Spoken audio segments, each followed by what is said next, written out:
For the side spin service, the player should try to hit the ball in a cutting motion, because when he throws the ball upwards and hits it in a cutting motion, he can make the ball spin in its own axis, and this will cause a confusion in the opponent, because when the ball reaches the opponent's side of the court, the ball will spin in its axis and it will make a small curve which may confuse the player. Now you'll see a video of a side spin service.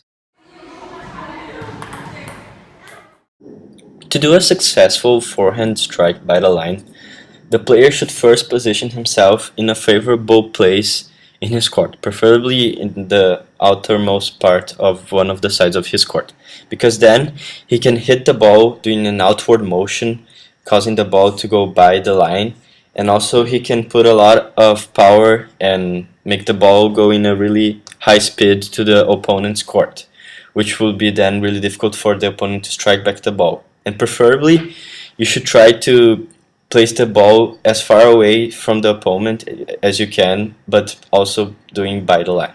Now you'll see a video of a forehand strike by the line. So I'm gonna talk specifically about what happens before the start of the game. Before the start of the game, the players need to decide who will start serving and where each player will be in each side of the court. There are two ways to do this. There can either be a coin toss, or one of the players may hide the ball in one of his hands and put both hands under the table or behind their back.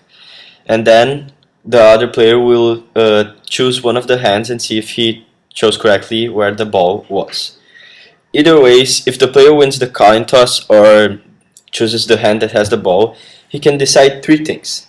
He can decide if he wants to start to serve, he can make his opponent start serving, or he may even decide which part of the court he wants to start playing. After this, the table tennis game may start. So one of the most common rules in the scoring system is that a game needs to go until 11 points. And if the game is tied 10 to 10, the game will continue until one of the players has gained the lead of 2 points. Then this player will win the game. However, to win a match, the player needs to win the first 2, 3, or 4 games according to the competition.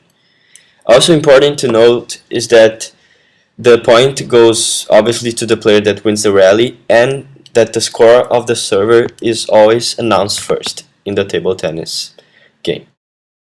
So I will talk about 3 common rules that dictate if a serve is valid or not. A serve will only be valid if the ball is served inside of the court. If the ball goes out of bound, the player will lose his serve and actually the opponent will receive a point. Also, for a serve to be valid, the ball cannot hit the net. If the ball hits the net, it's going to be something called a let, and the serve of the player will need to be repeated to see if it's going to be valid this time. The third rule, and the last one, is that when the ball is served, it needs to hit once in the player's court, and the other time it needs to hit the opponent's court. Thank you for watching, and see you next time.